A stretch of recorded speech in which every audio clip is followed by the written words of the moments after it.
Good morning, friend. I'm Anupam from eLearn FinTech. Is it right time to understand swing trading? Why I'm speaking this? Because if you see everything is settled down, economies are going to recover, and as you know that how index is going to perform in 2022, it is going to be around 12 to 15%. And disclaimer is this is from the sources from where the news emerges. तो दोस्तों, हमने 2019 से 21 के बीच में एक बड़े dip के बाद में 60% प्लस में एक मूव देखा था इंडेक्स का। कंट्रीब्यूशन था सारे सेक्टर्स का, लेकिन एक मेजर डिप से निकल करके जो ग्रोथ हुई, कुछ समय विक्स भी बड़ी हाई होती थी, रिवार्ड्स भी लोगों के बड़े अच्छे होते थे। तो कहने का तात्पर्य सिर्फ इतना ही है कि अगर ये स्थिति हम अब उम्मीद कर रहे हैं, तो अब हम मार्केट में रहना चाहते हैं, प्रॉफिट जनरेट करना चाहते हैं, तो you have to understand real market. You do not have to understand a recovered market. प्रश्न यह उठता है कि अब हम इंडेक्स का जो फोरकास्टिंग होता है उसमें कंपनीज होती हैं, और कंपनीज की एनुअल रिपोर्ट्स में कंपनी अपनी ग्रोथ को बताती है. इन्फ्लेशन प्लस जो रिस्क फ्री इंटरेस्ट है उनको जोड़ करके जो पैसा होता है, इसके ऊपर का पैसा आपकी ऑपरेटिंग कॉस्ट को लगाने के बाद जो बचता है वो आपका प्रॉफिट होता है. तो इसे आप खुद जोड़ सकते हैं कि what is going to be your profit. लेकिन मुद्दा ये आता है कि दैट इज कि you can think like a fund manager. This is a big question. अगर आप एक फंड मैनेजर तरीका सोच सकते हैं तो सेक्टर रोटेशंस और बाय डिप की थ्योरी को आपको समझना पड़ेगा. प्रेजेंट एग्जांपल में मैं टीसीएस पे बात कर रहा हूं, और टीसीएस पे बात करने का तात्पर्य यह भी है कि टीसीएस पे काफी उम्मीदें हैं, और हम अगर स्विंग्स को समझ जाए, हम पोजीशन को हेज करना जानते हैं तो बड़ी अच्छी बात है, लेकिन उसमें अगर आप सेल कर रहे हैं तो you have to understand many things. Market तो आपको तब भी समझना पड़ेगा, स्विंग्स समझनी पड़ेंगी. लेकिन what I think and not suggesting you that if you can understand swings and if you know relative strength, अगर relative strength सेक्टर से और इंडेक्स से हम किसी भी स्टॉक की जानते हैं और हम उसकी स्विंग्स को समझते हैं, उसके रिजल्ट्स पे हम उसके कर्व्स जो प्राइस एक्शन में है उसको समझते हैं, तो काफी चीजें हमारे लिए आसान हो जाती हैं. तो चलिए सीधे हम बात करते हैं कि now in coming days how to generate alpha index performance plus.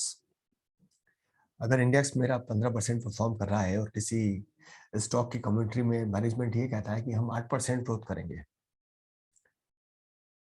तो कैपेक्स कंट्रीब्यूशन उस स्टॉक का इतना था कि उसने इंडेक्स को कंट्रीब्यूट किया, और इंडेक्स में सारे स्टॉक के कंट्रीब्यूशन से जो फंड इनफ्लो आउटफ्लो हुआ उससे इंडेक्स ने अपने को परफॉर्म करके दिखाया. तो एक नजर डालते हैं कि अगर हम आने वाले कल में एक अल्फा जनरेट करना चाहते हैं कि हम जिस स्थिति में पोर्टफोलियो को रखे हैं या इंडेक्स से बेटर परफॉर्म करना चाहते हैं, तो what are going to be the ways. तो this is the power of swing trading, and if you can understand this are going to learn from reliable source, that is good enough.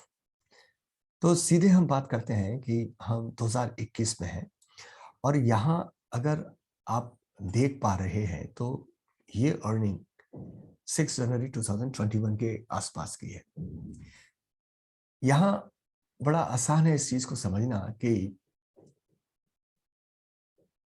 ये stock जब move किया ऊपर तो इस जगह आकर के इसकी अर्निंग्स आई, उसके बाद में आप देखिए इसमें करेक्शन आया. यानी अर्निंग आने से पहले इस स्टॉक में एक मूवमेंट था. तो ये इसका एक टेंडेंसी है, नॉर्मल स्टॉक में भी टेंडेंसी होती है. फिर डिफरेंट टाइम फ्रेम पे प्रॉफिट बुकिंग होता है, that is different thing. But 2021 में अगर हम इसका एक स्विंग देखें और उस स्विंग में इसका सिर्फ हम बॉटम और पीक देखें, तो यहाँ आप देख सकते हैं कि करीब करीब ये जो स्टॉक था इसने 30% के आसपास प्राइस में इंक्रीज किया, और अगर आप प्रॉपर जगह एंटर नहीं, if you can understand swing low, then there is going to be good profit for you, right. लेकिन हम 2022 के आसपास फरवरी से मैच करते हुए आगे बढ़ते हैं, तो आप इस जगह देखते हैं कि 13 अप्रैल 21 में अर्निंग आई और आप देखते हैं कि अर्निंग के आसपास ही इस स्विंग से हम ऊपर बढ़ रहे हैं और यही जो स्विंग था उस पर हम देखते हैं रिजल्ट आया है। लेकिन अगर हम इस रैली से या बेस से फिर रैली को कंसीडर करते हैं तो आप देखते हैं कि 27 बार यानी 42 डेज में ये स्टॉक ने पीक किया और इसका पीक जो था यहाँ 16% था। आप देख सकते हैं कि स्विंग इसका कितना यहाँ पर पहले के बनिस्बत छोटा था, लेकिन आपको इनफ स्पेस दे रहा था इस स्टॉक को समझने के लिए। यहाँ जुलाई 21 के आसपास फिर इसने स्विंग किया, एक लंबा स्विंग किया और हम देख सकते हैं कि इसकी अर्निंग जो है 8 अक्टूबर के आसपास आई। अब यहाँ इस स्थिति को अगर हम देखना चाहते हैं तो आप देख सकते हैं कि 32 बार्स 32 बार में या 48 डेज में इसने एक लंबा स्विंग किया जो कि करीब करीब इसी के आसपास है, इससे थोड़ा सा ही ज्यादा था।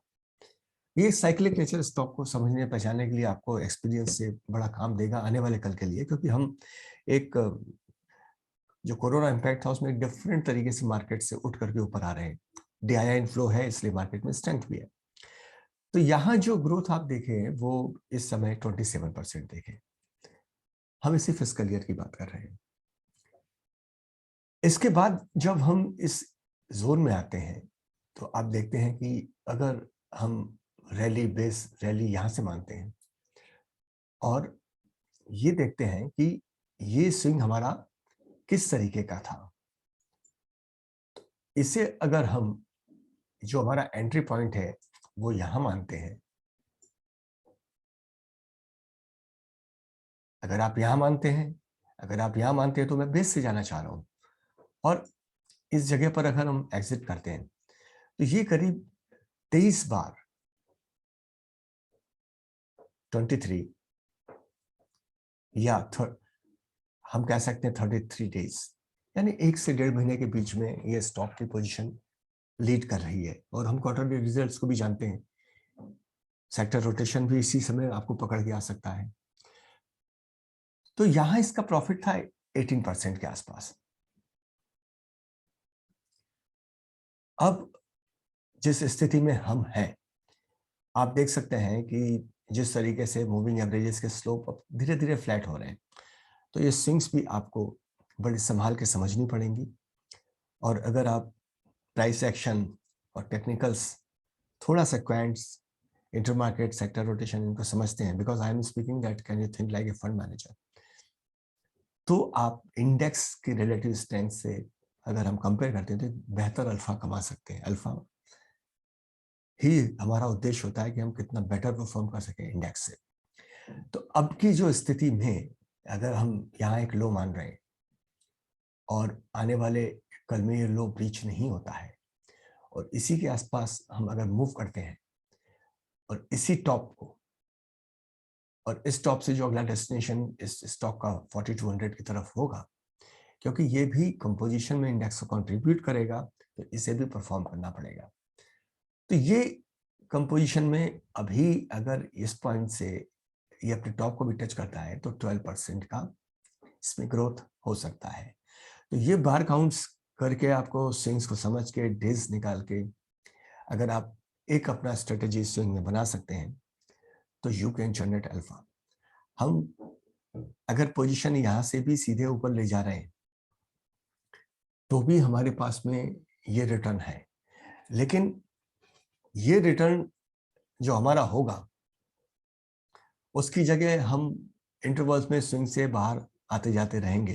तो हम भी वही काम कर रहे हैं, जैसे हम कह सकते हैं कि स्विंग्स का एडवांटेज ले रहे हैं, सेक्टर रोटेशन का एडवांटेज ले रहे हैं और इंडेक्स के साथ में बेटर परफॉर्म कर रहे हैं, क्योंकि बाजार हर दिन ऊपर नहीं होता। तो buy at dip and sell at high, swing trading है, डिफरेंट टाइम फ्रेम है। तो हम इस तरीके से एक अच्छी रेवेन्यू, इनकम, प्रॉफिट या अल्फा जनरेट कर सकते हैं। तो this is the power of swing trading. और अगर हम इसमें ये बात करते हैं तो आप यहाँ देख सकते हैं कि यह हमारा प्रॉफिट था जो 60% के आसपास है। रही बात कि अगर आप पोजीशन से भी ऊपर जा रहे हैं तो आपका कैपिटल स्टक है, लेकिन जब इन फेसेस में आप अपनी कैपिटल को दूसरी ग्रोथ स्टॉक जो प्रॉफिट जनरेट करने की तरफ बढ़ रही है वहां लगाते हैं, तो at last it is going to reflect in your balance sheet.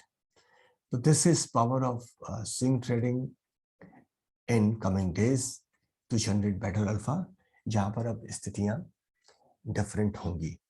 तो हमें इन चीजों की ओर अब आगे ध्यान देना होगा। तो ये इतना आज के लिए।